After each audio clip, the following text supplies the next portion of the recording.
Rahasia Pulau Kirin, bab 17 Timmy ditemukan. Tunggu, George, seru ayahnya, kembalilah dulu. Masih ada suatu hal penting sekali yang harus kukatakan. Kemarilah. George mendatangi ayahnya kembali. Sebetulnya ia sudah tidak sabar lagi. Ia hendak cepat-cepat mengambil Timmy dimanapun anjing kesayangannya itu berada. George hendak mencarinya. Dengarkan baik-baik, kata ayahnya. Aku mempunyai sebuah buku berisi semua catatan mengenai percobaan besar ini.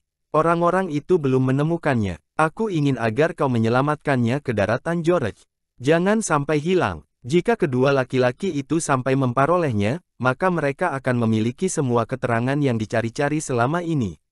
Tapi tidak bisakah mereka mengetahui semuanya dengan jalan melihat perak? Atan ayah yang ada di sini. Tanya George. Pengetahuan mereka memang cukup banyak, kata ayahnya. Dan sejak mereka di sini semakin banyak lagi yang mereka ketahui. Tapi semuanya masih belum cukup. Aku tak berani memusnahkan buku catatanku, karena kalau terjadi apa-apa dengan diriku nanti gagasanku yang hebat akan lenyap. Jadi buku ini harus kupercayakan padamu, George.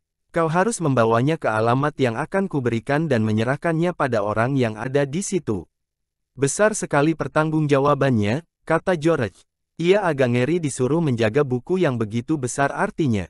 Bukan hanya untuk ayahnya sendiri tapi mungkin pula untuk seluruh dunia, tapi aku akan melakukan tugas itu sebaik mungkin ayah. Aku akan bersembunyi dalam salah satu gua di sini sampai mereka kembali. Setelah itu aku menyelinap lewat lorong menuju lubang masuk yang tersembunyi. Dengan perahu aku akan pergi ke daratan. Lalu akan segera kuantarkan buku catatan ayah dan kembali lagi ke sini dengan membawa bantuan. Bagus, kata ayahnya lalu memeluk George.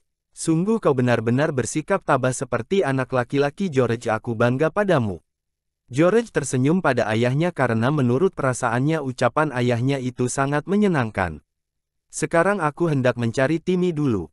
Aku harus melihat apakah ia selamat sebelum aku bersembunyi dalam salah satu gua. Baiklah, kata ayahnya, laki-laki yang mengambil makanan anjing tadi pergi ke sana. George, lebih jauh lagi ke arah laut. Oh ya, bagaimana sebenarnya sampai kau berada di sini pada saat tengah malam? Baru saat itu nampaknya ayahnya menyadari bahwa George bisa pula menceritakan pengalamannya. Tapi George tidak mau membuang-buang waktu lagi. Ia harus mencari Timmy. Lain kali saja kuceritakan ayah, katanya. Mana buku catatan itu? Ayahnya pergi ke bagian belakang gua. Diambilnya sebuah peti lalu berdiri di atasnya. Jarinya meraba-raba celah yang gelap di dinding gua. Akhirnya ditemukannya barang yang dicari. Barang itu sebuah buku tulis yang tipis. Halaman-halamannya tipis sekali. Dibukanya buku itu. George melihat gambar-gambar diagram yang dibuat dengan sangat rapi serta catatan-catatan yang ditulis oleh ayahnya dengan tulisan tangannya yang kecil-kecil dan rapi. Ini dia bukunya, kata ayahnya sambil menyerahkan buku itu pada George. Jaga baik-baik. Kalau terjadi apa-apa dengan diriku, buku Mi masih akan memberi kemungkinan bagi rekan-rekanku untuk menyebarluaskan gagasanku kepada seluruh dunia. Dan jika ternyata aku selamat nanti aku akan sangat gembira memperoleh buku itu kembali. Dengannya aku tak perlu mengulangi seluruh percobaan. George mengambil buku berharga itu lalu dimasukkannya ke kantong mantel hujannya. Aku akan menjaganya baik-baik ayah. Sekarang aku harus pergi mencari Timmy. Kalau tidak, kedua laki-laki itu akan sudah kembali sebelum aku sempat bersembunyi dalam salah satu gua yang lain. George masuk ke gua berikutnya. Gua itu kosong. Kemudian ia menyusur sebuah lorong batu yang berbelok-belok. Tiba-tiba, didengarnya suara yang sudah sangat dirindukannya, terdengar suara anjing melolong. Ya melolong, Timmy, seru George bergembira. Aduh, Timmy, aku datang. Seketika itu juga Timmy tidak melolong lagi. Ia menggonggong dengan riang. Nyaris saja George terjatuh karena mencoba lari dalam lorong sempit itu. Sorotan senternya menampakkan sebuah batu besar. Batu itu kelihatannya menutup lubang sebuah gua kecil di sisi lorong. Dan suara Timmy datang dari arah gua itu. Anjing itu mengais-ngais batu dengan bingung. George berusaha menggeser batu itu sekuat tenaganya. Timmy, serunya terengah-engah, Timmy. Kau akan kukeluarkan dan situ. Tunggu aku datang, Timmy. Batu besar itu tergesar sedikit. George menariknya sekali lagi. Sebetulnya batu itu terlalu berat, George seakan-akan mendapat penambahan tenaga gaib. Sekonyong-konyong batu itu tergeser ke samping. Untung George cepat menyingkirkan satu kakinya kalau tidak pasti remuk tertindih. Timmy menyelipkan tubuhnya di celah yang terjadi. Dengan segera ditubruknya tuannya. Begitu gembira perjumpaan mereka. Akhirnya George mendorong anjing kesayangannya itu. Masih ada tugas yang harus kita lakukan Timmy. Kita harus lari dari sini. Kita harus pergi ke daratan, dan kembali membawa bantuan untuk menolong ayah. George bangkit lalu menyorotkan senter ke gua sempit tempat Timmy terkurung tadi. Dilihatnya di situ ada baki berisi air serta beberapa potong roti makanan anjing. Ternyata kedua laki-laki itu tidak memperlakukan Timmy secara sia-sia. Hanya sewaktu ditangkap, Timmy nyaris tercekik oleh jerat. George meraba-raba leher Timmy. Tapi ternyata tak luka. Sekarang kita harus bergegas kembali ke gua tempat ayah, sudah itu mencari gua lain yang lebih jauh lagi. Kita harus bersembunyi di situ sampai mereka kembali dari menara. Sudah itu kita menyelinap keluar, menuju bilik batu yang sempit lalu pergi ke perahu dan kembali ke daratan, kata George. Dalam kantongku ada buku yang sangat penting artinya Tim. Tiba-tiba Timmy menggeram, bulu tengkuknya menegak. George terpaku sambil mendengarkan. Dari arah lorong terdengar suara yang galak. Aku tak tahu siapa Anda dan dari mana Anda datang, tapi jika Anda berani melepaskan anjing itu akan langsung kutembak. Dan supaya Anda percaya bahwa aku tidak membual, inilah bukti bahwa aku membawa pistol. Terdengar letusan keras. Pelurunya membentur langit-langit lorong itu. Tim dan George terlonjak karena kaget. Timmy sudah mau menerjang, tapi George memegang kalung lehernya kuat-kuat. Ia takut sekali. Otaknya bekerja keras mencari akal. Gema letusan senjata tadi memantul berulang-ulang. Seram kedengarannya. Timmy sudah tidak menggeram lagi. George berdiri seperti terpaku. Nah, Anda dengar sendiri tadi. Kata orang yang tak kelihatan itu, kalau anjing itu menyerang akan kutembak. Aku tak mau membiarkan rencanaku dirintangi saat ini. Hei, Anda yang di dalam itu, sekarang keluar. Berdiri di lorong supaya aku bisa melihat. Tapi kukatakan sekali lagi, jika anjing itu ikut, akan kutamatkan riwayatnya. Tim, ayo lari, bersembunyilah, bisik George. Tiba-tiba ia teringat pada sesuatu. Ingatan itu membangkitkan rasa cemas. Buku ayahnya yang berharga ada padanya, dalam kantong mantelnya. Bagaimana jika orang itu menemukan buku tersebut? Ayah pasti akan sedih jika mengetahui bahwa rahasianya ternyata berhasil juga dicuri orang itu. Cepat-cepat George mengambil buku tipis itu dan kantongnya lalu disodorkan pada Timmy. Bawa ini Tim, bisiknya, sekarang pergilah bersembunyi sampai keadaan sudah aman kembali. Ayo cepatlah pergi, aku takkan apa-apa. George lega ketika Timmy menghilang dalam lorong lari menjauh ke arah laut. Mudah-mudahan saja ia berhasil menemukan tempat persembunyian yang aman. Lorong itu mestinya tidak begitu panjang lagi. Tapi, sebelumnya Timmy mungkin sudah menemukan pojok yang gelap dan menunggu di situ sampai dipanggil lagi. Ayo mau keluar atau tidak? Seru orang tadi dengan marah, jangan sampai aku harus memaksamu keluar, karena aku akan datang sambil menembak. Aku datang, kata George ketakutan lalu melangkah maju.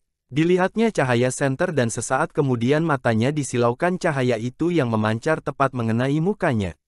Terdengar orang itu berseru kaget. Astaga, seorang anak laki-laki, apa yang kau lakukan di sini, dan dari mana datangmu? Rambut George yang keriting dan dipotong pendek menyebabkan orang itu menyangka ia anak laki-laki. Dan George juga tidak mengatakan keadaan yang sebenarnya. Orang itu memegang pistol, tapi begitu melihat George senjata itu diturunkannya. Aku cuma ingin menolong anjingku serta mencari ayah, kata George dengan suara seperti ketakutan. Kau takkan mungkin bisa menggeser batu besar itu, kata orang itu. Tak mungkin anak sekecil kamu bisa sekuat itu. Dan kau juga tidak bisa menyelamatkan ayahmu. Seperti tentunya sudah kau lihat sendiri ayahmu kami tawan. Ya, kata George. Ia senang karena orang itu menyangka ia tidak cukup kuat untuk menggeser batu besar itu. Dan ia pun takkan membuka mulut tentang Timmy. Jika orang itu menyangka Timmy masih terkurung dalam gua, syukurlah. Kemudian didengarnya suara ayahnya memanggil-manggil dengan cemas, dari arah belakang orang itu. Kaukah itu George? Kau tidak apa-apa? Ya ayah, seru George. Mudah-mudahan saja ayahnya tidak menanyakan Timmy. Kemudian orang itu memanggilnya George, didorongnya, disuruh jalan di depannya. Mereka beriring-iring kembali ke gua tempat ayah George dikurung. Ini putra Anda, kata orang itu, anak konyol, mengira bisa membebaskan anjing galak itu. Anjing itu kami kurung dalam sebuah gua yang mulutnya kami sumpal dengan batu besar. Saat itu ada orang yang datang dari sebelah sana gua. Ia tercengang melihat George ada di situ. Temannya menjelaskan, ketika aku sampai di sini tadi, tiba-tiba ku dengar suatu bunyi di sebelah sana. Kedengaran suara anjing menggonggong, serta seseorang berbicara dengannya. Aku langsung ke sana, dan kutemukan anak ini. Ia mencoba membebaskan anjing itu. Kalau ia berhasil tadi dengan sendirinya anjing itu terpaksa kutembak. Tapi, bagaimana anak ini bisa sampai di sini? Tanya orang yang baru datang, ia renasi tercengang. Biar dia sendiri yang menceritakannya, kata temannya. Dan saat itu untuk pertama kali ayah George mendengar bagaimana caranya George datang ke pulau, dan untuk apa ia ke situ. George menceritakan bahwa ia menunggu-nunggu Timmy muncul dalam bilik kaca di atas menara. Ketika anjing kesayangannya itu tidak kelihatan, ia lantas khawatir dan curiga. Karena itu ia mengambil tekad untuk menyeberang dengan perahu ke pulau pada tengah malam. Kemudian dilihatnya kedua laki-laki itu tiba-tiba muncul. George masuk ke lorong lalu berjalan terus sampai tiba di gua tempat ayahnya terkurung. Ayahnya terdiam mendengar ceritanya. Ternyata kau anak yang bandel, kata satu di antara kedua laki-laki tak dikenal itu. Tapi di pihak lain, Anda boleh bangga mempunyai putra seperti dia. Tak banyak anak laki-laki yang seberani dia mengambil risiko yang begitu besar, katanya kemudian pada ayah George. Ya, aku bangga padamu George, kata ayahnya sambil menatapnya dengan was-was. George tahu apa yang dipikirkan ayahnya saat itu. Pasti tentang bukunya yang berisi catatan berharga. Apakah George cukup panjang akalnya dan cepat-cepat menyembunyikan? George tak berani memberitahukan pada ayahnya selama kedua laki-laki itu masih ada di situ. Soalnya menjadi rumit sekarang, kata orang yang satu lagi sambil memandang George. Kalau kau tidak pulang pasti akan langsung dicari. Mungkin ada pula orang kemari nanti untuk memberitahu ayahmu bahwa kau hilang. Saat ini kami tidak menghendaki ada orang kemari. Sebelumnya kami harus mengetahui segala sesuatunya yang ingin kami ketahui. Ia berpaling pada ayah George. Jika Anda mau mengatakan rahasia yang ingin kami ketahui serta menyerahkan semua catatan yang ada, kami akan membebaskan Anda. Kami akan membayar berapapun yang Anda minta lalu pergi dari sini. Dan jika aku tetap tidak mau, tanya ayah George, kami terpaksa meledakkan semua mesin-mesin Anda serta menara yang ada di atas. Dan Anda mungkin takkan ditemukan lagi untuk selama-lamanya karena akan terkubur di sini, kata orang itu. Nada suaranya tiba-tiba menjadi sangat galak. Sesudah itu sunyi. George memandang ayahnya. Anda takkan melakukannya, katanya kemudian, Anda takkan memperoleh keuntungan dari tindakan itu. Pilihan yang ada bagi kami cuma dua, kata orang itu lagi. Semuanya, atau tidak sama sekali. Sekarang ambillah keputusan. Kami memberi waktu sampai pukul 10:30 pagi, jadi masih ada waktu 7 jam. Setelah itu Anda membeberkan semuanya pada kami, atau Pulau Mi akan kami ledakkan. Kedua laki-laki itu pergi meninggalkan George bersama ayahnya. Tinggal 7 jam lagi, dan setelah itu, mungkin riwayat Pulau Kirin akan tamat.